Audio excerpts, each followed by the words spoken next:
नारद जी को साधु कहा। भगवान ने कहा हम तुम्हारे प्रेम से एक उत्तम व्रत बतलाते हैं। देखो कुछ देर पहले व्रत की बात करी थी, ऋषियों ने करी थी, गुरु जी कोई व्रत बतलाओ। यहाँ पर भगवान ने स्वयं कह दिया नारद जी से कि नारद जी हम तुम्हारे प्रेम से एक उत्तम व्रत बतलाते हैं। यानी कि व्रत करने से दुख दूर भी होते हैं, मनोकामना भी पूरी होती है, इसलिए हमको जीवन में व्रत बहुत अनिवार्य है। तो नारद जी ने 4 प्रश्न करे भगवान से, किम फलम किम विधानम कैनै तद विस्तारम कथम प्रभु। प्रभु क्या फल है व्रत का, क्या विधि है, किसने किया है और कब करना चाहिए। तो भगवान ने भी कहा फल सुनो, 4 फल मिलते हैं व्रत करने के।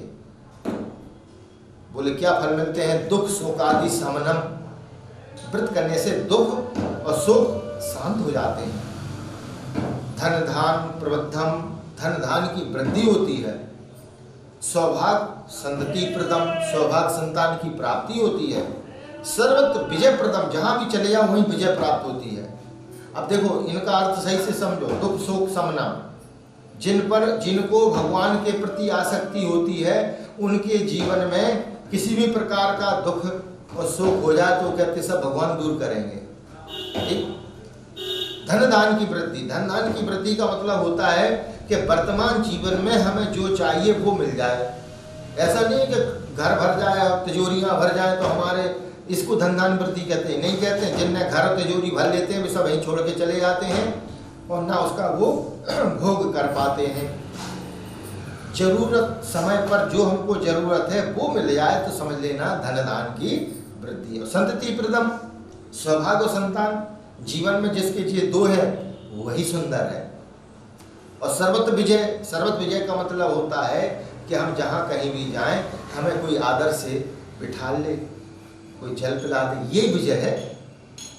सबसे बड़ी बात तो यही है कि जहाँ सम्मान है वही विजय है। 4 फल मिलते हैं। व्रत को कब करना चाहिए, बोले यस्मिन कस्मिन दिने, जिस दिन श्रद्धा हो उसी दिन कर, श्रद्धा भक्ति श्रवण विता, जिस दिन श्रद्धा भाव उसी दिन कर लो। बोले रोज करें, बोले हाँ रोज करो। तो कोई दिन तिथि नहीं है, भगवान ने कहा नारद जी से कोई दिन तिथि नहीं है, व्रत को तो रोज करना चाहिए।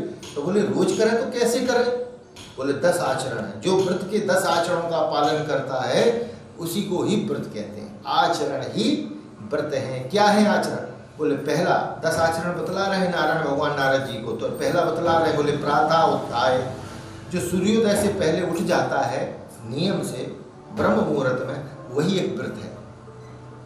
जो सूर्योदय से पहले उठता है उसका दिमाग विषम परिस्थितियों में सही काम करता है, और जो सूर्योदय के बाद उठता है वो छोटी सी प्रॉब्लम में डिप्रेशन में आ जाता है, चिड़चिड़ाने लगता है, चिल्लाने लगता है, जोर जोर से बोलता है।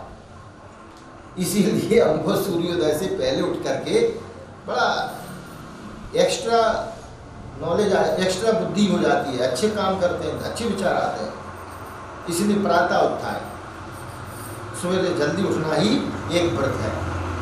और दूसरा बोले नियम से शौचादि विचार कर लो। ऐसा नहीं उठ तो गए थे लेकिन 10 बज गए, स्नान ही नहीं किया, नहाया ही नहीं, इसलिए हमको शौचादि निवृत्त करके समय से नहा धो करके सूर्य भगवान को जल चढ़ाना चाहिए। और सूर्य भगवान को जल चढ़ाने का समय क्या है, सूर्योदय से 24 मिनट पहले और 24 मिनट बाद, 1 घड़ी पहले और 1 घड़ी बाद। सूर्य भगवान, ऐसा नहीं है कि सूर्य भगवान 9 बज रहे हैं और जल चढ़ाओ, कोई मतलब नहीं है।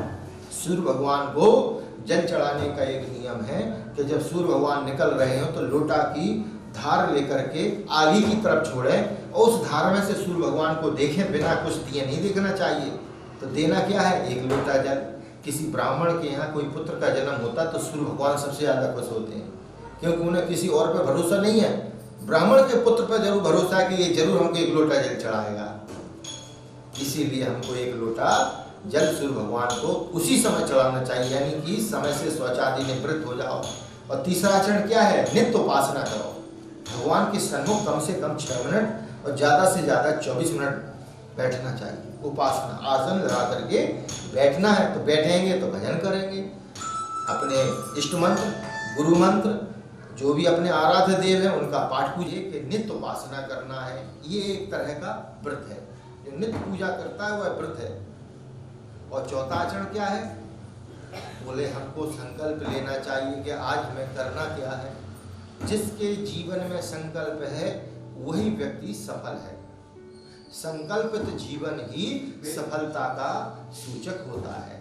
तो इसलिए हमको नित्य संकल्प लो। प्रातः सवेरे एक बुद्धिमान व्यक्ति तो एक दिन पहले संकल्प ले लेते हैं कि कल हमें ये कार्य करना है। इसलिए हमको सुबह संकल्प ले लेना चाहिए। और जो व्यक्ति संकल्प लेके कार्य करते हैं उनके काम पूरे भी होते हैं और मन प्रसन्न रहता है। कई लोगों तो यही नहीं पता कि हमें करना क्या है। घर वाले उनसे कहते हैं तुम इतना काम कर लो, वो उनसे जितना बनता है उतना कर लेते हैं, और नहीं होता है तो उन्हीं के घर वालों की बातें सुनना पड़ती हैं। इसीलिए हमको नित्य संकल्प लेकर के जीवन जीना चाहिए। हम इतना काम करके रहेंगे और वो मन प्रसन्न रहता है। ये व्रत है एक तरह का संकल्प में। भाई आपके जीने का भी तो संकल्प है कि आप क्यों जी रहे हैं। कोई पूछे आप क्यों जी रहे हैं, बताओ। खाने के लिए जी रहे हैं, लड़ने के लिए, कि चोरी करने के लिए, कि चुगली करने? नहीं, भजन के लिए, सेवा के लिए, प्रसन्नता के लिए। इसीलिए संकल्प लेके जीवन जियो। और पांचवा क्या आचरण है? बोले नित्य माता पिता की आज्ञा में रहो, सेवा में रहो। घर में हो तो सोने में सुहाग, घर से बाहर हो तो फोन से पूछो सुबह और शाम हमारी जरूरत तो नहीं है। अपने माता पिता से आज्ञा में ऐसे रहना चाहिए जैसे बटन दबाने पे बल्ब जल जाता है। जो माता पिता की आज्ञा में विचार करता है ना, वह नरकगामी होता है। क्योंकि कोई भी माता पिता अपने बच्चों को वो आज्ञा कभी नहीं देंगे जिससे उनका नुकसान हो। हमेशा वही आज्ञा देंगे जिससे बच्चों का भला हो। इसलिए हमको नित्य माता पिता की आज्ञा और सेवा में रहना चाहिए। और छठवां क्या है? बोले धैर्य।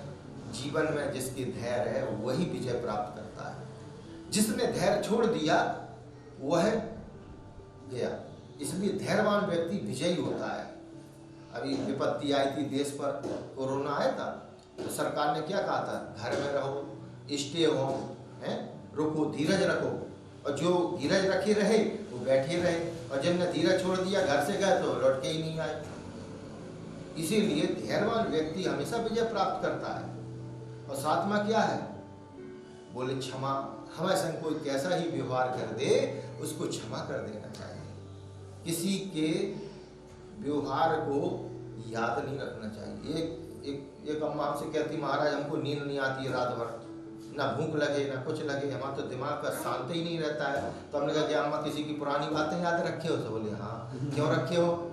इसी के वजह से तो नींद नहीं आती, भूख नहीं लगती और बेचैनी बनी। इसलिए किसी की पुरानी बातों को याद नहीं रखना चाहिए, डिलीट कर देना चाहिए। जैसे मोबाइल में तमाम चीज़ें भर जाती हैं, उन्हें डिलीट कर दो तो कितने अच्छे से अब चलते हैं, सब हो जाते हैं, रिफ्रेश हो जाता है।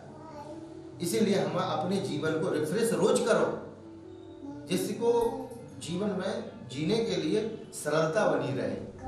अनावश्यक कचरा भरे रहे वो दिमाग में दुनिया भर का, तो कहेंगे कुछ, सुनोगे कुछ और करोगे कुछ। जाओ किचन में से कुछ उठा लाओ, अब दिमाग में कचरा भरे, किचन में न जाके गेट पे चले गए, अरे क्या कहा था हमें तो यार। स्मृति कमजोर हो जाती है। अधिक बातें स्मरण रखने से किसी की, वो भी दुर्गुण वाली, अच्छी बातें याद रखने से दिमाग अच्छे से काम करता है। इसीलिए क्षमा। और आठवां क्या है? दान। हमारे पास कोई वस्तु है तो अपन से छोटों से पूछो तुम्हें तो नहीं चाहिए। दान का मतलब क्या होता है? हमारे पास कोई वस्तु है तो अपन से छोटों का ध्यान रखो कि तुम्हें तो नहीं चाहिए, तुम्हें तो नहीं चाहिए। तुम कोई, मान लो किसी के पास कोई वस्तु आ गई तो घर परिवार में छुपा जाते हैं, बताते नहीं हैं। ये दान नहीं है, ये तो अपराध है भगवान की नजर में। घर में 4 भाई हैं, 2 भाई हैं, एक आला अधिकारी बन गया और एक वहीं फटफटिया पे घूम रहा, तो उसको ये नहीं है कि उसको वहीं पड़ा रहने दो, उसको अपनी बराबरी पर ले आना ही दान है। सम कक्ष में लाना, बराबरी पे लाना, ये निके प्रकार व्यवस्थित करना ही दान है। अपने छोटों का ध्यान रखना। और 9वां आचरण है कि स्वयं प्रसन्न रहो और सबको प्रसन्न रखो। ये व्रत है, स्वयं प्रसन्न रहना, सबको प्रसन्न रखना। हम कैसे जाने कि हम प्रसन्न हैं, तब हम सबको प्रसन्न रख सकते हैं। बोले जहां हम कहीं जाए, कोई हमें देख के कह दे ये आ गए, अब सब काम हो जाएगा, अब सब व्यवस्थित हो जाएगा, अब ये अच्छे आ गए। जब लोग ये कहना लग जाए कि आपको देख के कि ये आ गए, अब सब अच्छा हो जाएगा, समझ लेना हम प्रसन्न रहते हैं। और कोई देख के आप जैसे 4 लोग बात कर रहे और आप पहुंच जाओ और सब साइलेंस हो जाए, तो समझ लेना ना हम प्रसन्न हैं ना दूसरों को रखते हैं। जो अच्छे भले बातें कर रहे थे, प्रसन्न थे, वो हमें को देख के साइलेंस हो गए। और 10वां क्या है? हमेशा धैर्य भरे आचरण, सत्य आचरण का पालन करना है, यही धर्म है। कोई भी काम करो जीवन में धर्म से जोड़ के करो, कोई भी कार्य करो जीवन में धर्म से जोड़ के करोगे तो सत्य आचरण बने रहेगा। जहां आपने सत्य को छोड़ करके कार्य किया, वहां असत्य आचरण होना तय है। इस प्रकार के 10 आचरणों का जो पालन करता है यही व्रत है, और यही सत्यदेव भगवान के आचरणों की कथा है। नारद जी को भगवान ने यही आचरण बतलाए, बोले जो आचरणों का पालन करता है इन्हीं लोगों के ही दुख दूर होते हैं, इन्हीं लोगों की ही मनोकामनाएं पूरी होती हैं। अब कलयुग में यही सरल उपाय है। इति ही सत्यदेव कथायाम प्रथम अध्याय समाप्ता।